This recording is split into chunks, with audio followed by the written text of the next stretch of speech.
کوشش یہ کریں کہ آپ چاہیں تو ایک کیلنڈر بنا لیں. ہر نماز 5 نمازیں آپ کو ویسے ہی پڑھنی ہیں. آپ ویسے تو مستحب ہے کہ نماز میں الحمد کے بعد پہلی رکعت میں سورہ قدر اور دوسری رکعت میں الحمد کے بعد سورہ توحید قل اللہ احد کی تلاوت کی جائے. لیکن ویسے تو یہ ہے کہ یا تو سورہ قل اللہ احد اور سورہ قدر، جس میں ہماری الگ کچھ باتیں بعد میں ہوں گی.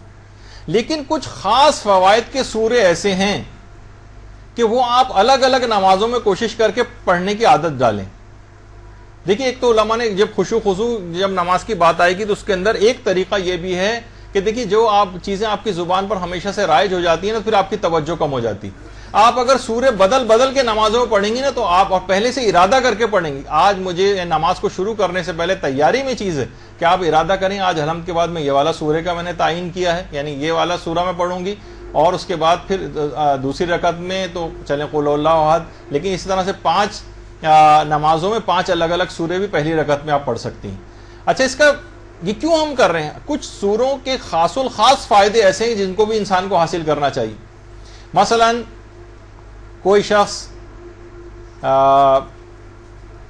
اپنی زندگی کو دیکھتے ہیں میں تو بہت ہی بد نصیب آدمی، تو وہ روایتوں میں یہ چیز آئی ہے کہ اگر کوئی شخص اپنی واجب اور مستحب نمازوں میں سورہ کافرون کی تلاوت کرے، قل یا ایھا الکافرون، تو اگر بد نصیب بھی ہوگا تو وہ خوش نصیب ہو جائے گا.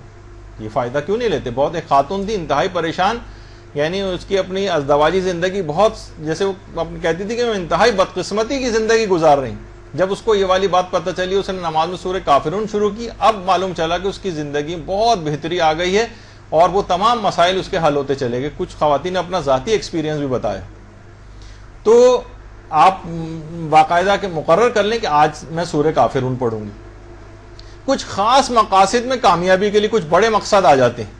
پہلے سے کہ ارادہ کرنے میں تو کوئی حرج نہیں ہے نا، یہ کوئی ویسے شرعی حکم کے طور پر تو نہیں ہے، لیکن ہم نمازوں کو بہتر بنانے کے حوالے سے کسی لڑکی کی کوئی اچھا رشتہ آنے والا ہے، آپ چاہتے ہیں کہ یہاں پر یہ اس مقصد میں ہمیں کامیابی مل جائے، تو اس جو بھی نماز اس وقت پڑھی جائے گی تو اگر اس میں سورہ نصر اگر پڑھ لی جائے کامیابی کے لیے اس مقصد میں، اس نیت سے کہ میرا فلاں، یعنی پہلے سے آپ نے ارادہ کیا ہوا ہے کہ اس مقصد کے لیے آج میں سورہ نصر پڑھوں گی، تو بہت سے لوگوں نے ایکسپیرینس کیا کہ وہ کام ان کے انتہائی آسانی کے ساتھ ہو جاتے ہیں.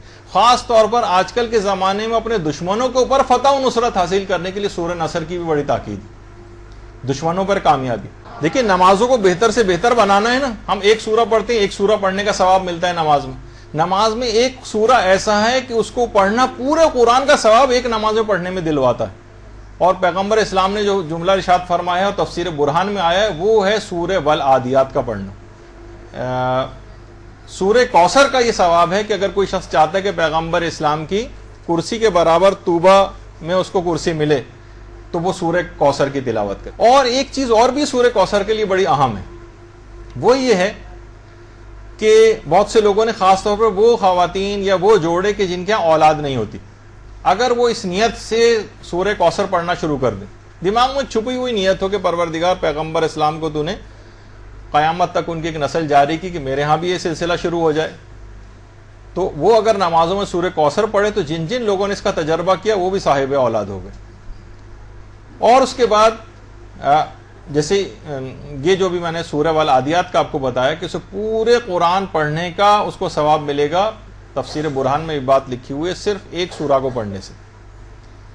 اچھا، اسی طریقے سے اگر کوئی شخص اپنے آپ نے لسٹ بنائی ہوئی اس میں سورہ تکاثر بھی ہے، اس کے متعلق وہ ملتا ہے کہ 100 شہیدوں کے برابر ثواب اس کو دیا جاتا ہے جو نمازوں میں سورہ تکاثر پڑھتا. ایک شہید کا ثواب، وہ سوچیے 100 شہیدوں کا ثواب. کتنا ہم ڈرتے ہیں کہ قیامت میں ہمارے ساتھ کیا ہوگا، کتنا ہمارا محاسبہ ہوگا. باقاعدہ ہمارے چھٹے امام جعفر صادق علیہ الصلوۃ والسلام نے بات صلی اللہ علیہ وسلم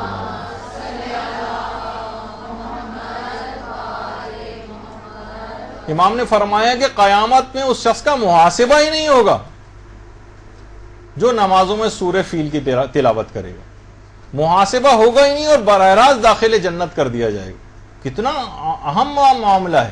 تو ہم کیوں فقط ایک آدھ سورے کی حد تک رہیں، کچھ اور سوروں کے فوائد بھی کیوں نہ نماز میں پڑھنے میں حاصل کریں.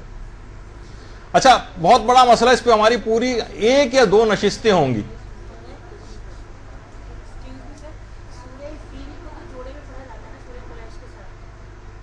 جی ہاں وہ جی بالکل وہ میں مسائل کی طرف نہیں جا رہا. مسائل تو اپنی جگہ پہ جب ہم قرات وغیرہ کے مسائل شروع کریں گے اس میں تفصیل آئے گی. ابھی تو میں بلکہ ایک صرف فائدہ بتا رہا ہوں کہ تاکہ آپ کے دماغ میں صرف یہ رہے, ایک صرف فائدہ بتاتا جا رہا ہوں, ورنہ تو اور بھی بے شمار اس کے فائدے, کوئی ایک فائدہ تو نہیں. تو یہ ابھی میں یہ بتا رہا تھا کہ اگر کوئی شخص نمازوں کو قبول کروانا چاہے اپنی, کتنا بڑا مسئلہ ہے قبولیت نماز پہ. ہماری کم سے کم 2 نشستیں ہوں گی نمازوں کا جب مسائل کو مکمل کریں گے کہ کون سے طریقے ایسے ہیں جس سے ہم نمازوں کو قبول کروائیں. تو ہمارے 5ویں امام یہ جملہ ارشاد فرماتے ہیں, اللہم صلی علی محمد و علی محمد,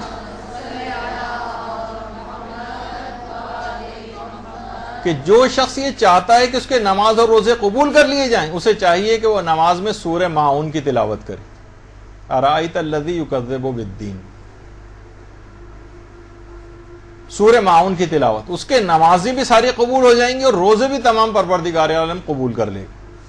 یہ کتنا زبردست ثواب اور فائدہ ہے. یہ تو آپ کو باقاعدہ کچھ سورے صرف 2-1 کتنی نامناسب بات ہے کہ سوائے آسان 2-3-4 سوروں کے صاحبان ایمان کو کچھ سورے یاد نہیں. اتنے چھوٹے چھوٹے سورے, ان کو تو زبانی یاد ہونا چاہیے. اچھا, اسی طرح سے 2 سورے ایسے ہیں کہ خود ام سلمہ جو پیغمبر اسلام کی زوجہ, وہ فرماتی ہیں کہ پیغمبر فرماتے تھے کہ 2 سورے ایسے ہیں جو خدا کے نزدیک محبوب ترین ہیں, ان کو بھی نمازوں میں ہمیں چاہیے کہ ہم پڑھیں, اور وہ ہے سورہ ناس اور سورہ فلق. یہ 2 سورے ایسے ہیں کہ خود ام سلمہ فرماتی ہے پیغمبر یہ فرماتے تھے کہ محبوب ترین سورے ہیں پروردگار کے. تو پروردگاری کی نماز پڑھیں اور اس میں اس کے محبوب ترین سورے پڑھیں گے تو سوچئے کتنا ثواب ملے گا. ناس اور سورہ فلق. اور اس کے علاوہ مثلا ہر شخص جنت میں جانا چاہتا ہے. ہمارے 6 امام یہ بات بیان فرماتے ہیں کہ اللہم صلی علی محمد و علی محمد, اگر کوئی شخص یہ چاہے کہ اسے جنت اس کی خواہش کے مطابق ملے, ایک تو یہ کہ اپنے اعمال کے مطابق ملے, اور ایک ہے خواہش. اعمال کے مطابق ملے گی تو سب سے کمتر درجہ ملے گا. خواہش کے مطابق ملے گی تو خواہش کیا ہوگی, ہمارے جوار محمد و آل محمد میں ہمارا مقام ملے ہمیں. تو پیغمبر نہیں 6 امام یہ بات بیان فرماتے ہیں کہ اگر کوئی شخص چاہتا ہے اسے خواہش کے مطابق جنت ملے تو اسے نمازوں میں سورہ والتین والزیتون کی تلاوت کرنی چاہیے. کتنے مختصر سے چھوٹے سے سورے ہیں جو اتنے ثواب اور فائدے دلوانے والے. اچھا, اب کتنی ہماری کوشش یہ ہوتی ہے, ہم دعائیں کرتے ہیں ہمیں پیغمبر اسلام کی شفاعت ملے, معصومین کی شفاعت ہمیں ملے. تفسیر برہان میں ہے کہ ایک سورہ ایسا ہے کہ اگر اس کی تلاوت کر دی جائے تو قیامت میں پیغمبر اسلام پر اس کی شفاعت واجب ہو جاتی, واجب. اور وہ ہے سورہ والضحیٰ.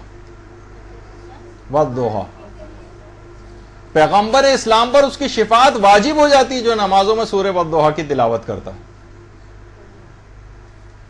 تو اس سے آپ اندازہ لگائیں کتنی, یعنی پیغمبر پر شفاعت واجب ہو جائے گی. ایک تو ہے کہ ہم دعا کریں, وہ تو پیغمبر کریں نہ کریں وہ ایک اختیار ان کے پاس ہے, لیکن یہاں تک یہ تفسیر برہان کے اندر باقاعدہ اس کا یہ فائدہ بتایا گیا.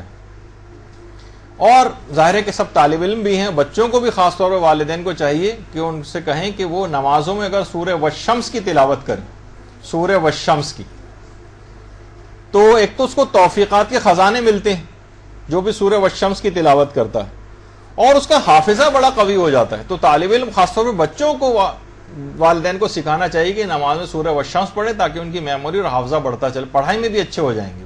برحمتك يا أرحم الراحمين وصلى الله على محمد وآله